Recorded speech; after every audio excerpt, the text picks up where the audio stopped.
Now, the US-backed broadcaster Radio Free Europe, Radio Liberty, which broadcasts news and information across 23 countries, has filed a lawsuit over cuts to its funding by the Trump administration. The lawsuit takes aim at the US Agency for Global Media, or USAGM, which is headed by a Trump ally, Kari Lake. The broadcaster says that USAGM violated the Constitution by withholding money that was allocated by Congress. Radio Free Europe was launched in 1950 to reach people in Soviet satellite states behind the Iron Curtain. Radio Liberty opened a year later for listeners in the Soviet Union itself.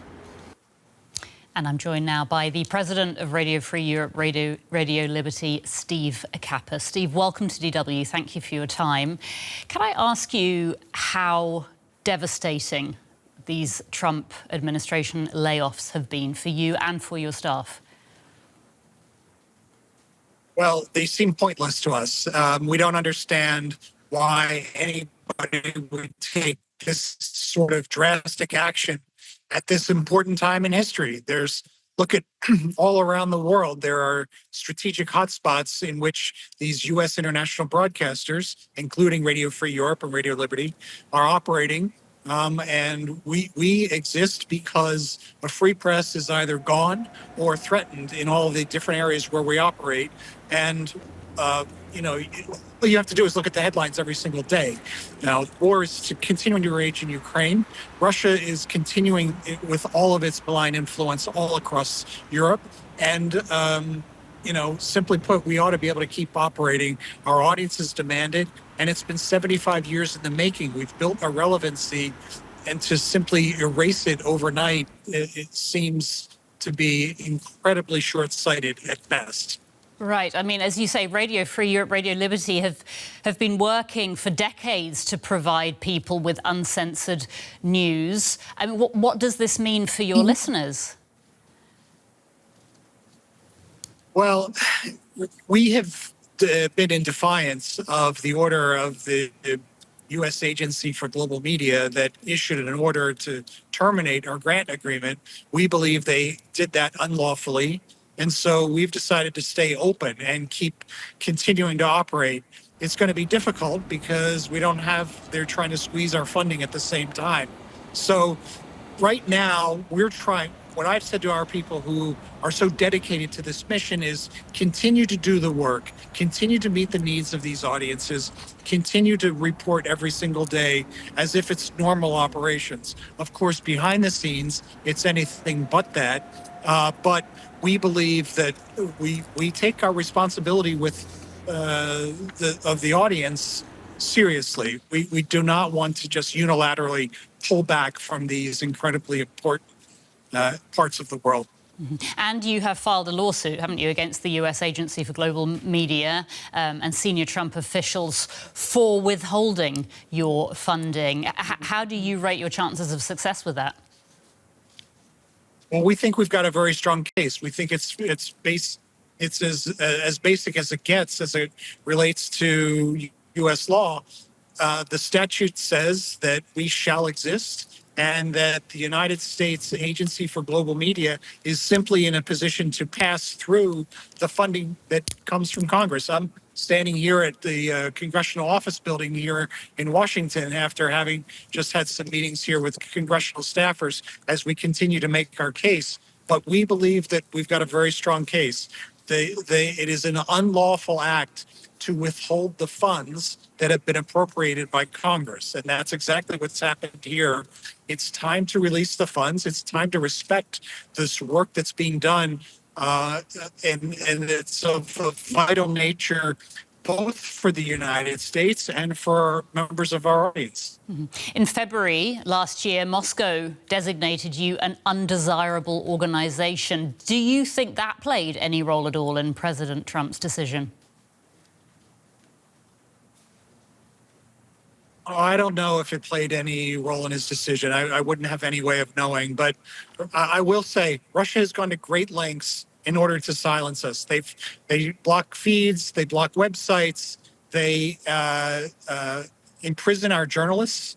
They're holding somebody right now in Russia. They're holding somebody right now in Russian-controlled Crimea. And their only crime, if you will, is that they are a journalist for RFERL. Other people follow the Kremlin playbook. Azerbaijan is holding somebody now. Iran has one of our journalists held in prison. Belarus has people in prison. So this is a well-known tactic, and they go to great lengths to silence us. We think that that's because we're so successful. If we weren't being successful, they would leave us alone. Instead, they go to such great lengths. It's ironic that now we have the United States shutting us down at a time when there's such a great need. We don't understand it. European Union government ministers have been discussing ways to keep Radio Free Europe running. Are you hopeful that another source of funding might be found? Well, let me first say that we were incredibly gratified to see that base of support. We didn't solicit it. This came unsolicited while I was here in Washington dealing with this crisis. One by one, we've seen many principled, principled leaders come forward to show their support. I think, there's a difference.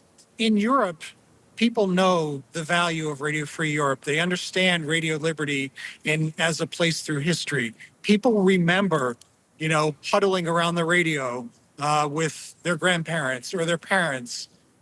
This is deeply meaningful to them. They understand the importance that the radios have played all through history. We don't broadcast to the United States. That's not our role.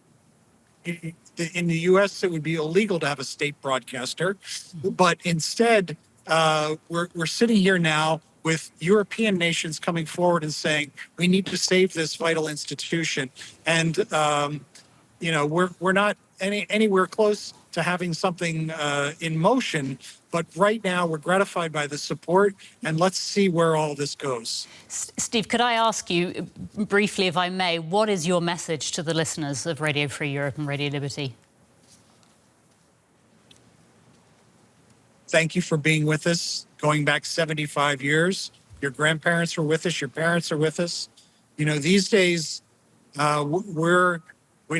gone are the days where we're doing very formal traditional programming. Instead, we're reaching young people who want to see change inside Iran, and they're finding out about it through our programming in Persian on their Instagram feeds, through their podcasts. We're reaching school-age children in Afghanistan and helping to educate them, because girls can't be educated in Afghanistan. That's some of the things that we do with our programming. We let people know inside Russia what is happening in accurate terms inside Ukraine. We think there's a real value in that. And in Ukraine, we cover the frontline war reporting, and we also hold the Zelensky government accountable at a time when the world wants to know where all those dollars are going. So we think we play a vital service. The audience respects it. We respect the audiences, and stick with us. We're not ready to be silenced. Steve Capus, President of Radio Free Europe, Radio Liberty. Steve, thank you so much for joining us. We really appreciate it.